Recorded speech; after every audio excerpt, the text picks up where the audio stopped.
صبح بخیر کدبانوانی عزیز با کانال کلچه‌خند خوش آمدید. امروز طرز تهیه یک کلچه‌خند خیلی خوشمزه را آوردم.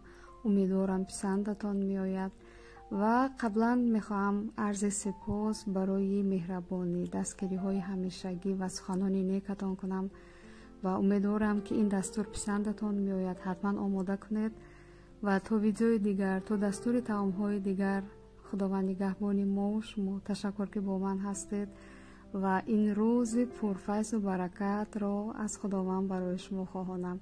تشکر زیاد.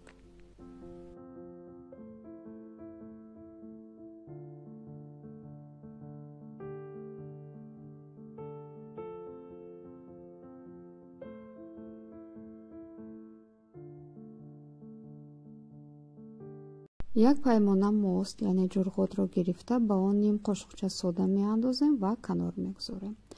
در کاسه 4 پیمانه ارد می گیریم، 100 گرم روغن مسکه، یک قاشق شکر، نیم قاشقچه نمک و 100 گرم روغن رستنی. همه را خوب آمیخته کرده جرغوت را ایلوه کرده خمیر را می خیلیم و 1 ساعت در یخچال می گذاریم. آماج برای داخل کلچه‌خند: 1 پیمانه ارد، 1 پیمانه شکر، 200 گرم مسکه شکلاتی را همه را خوب آمیخته کرده کنار میگذاریم. زباله را تنوگ میکنیم، از رویش آماج میپاشیم و از بالایش چهارمغز میپاشیم.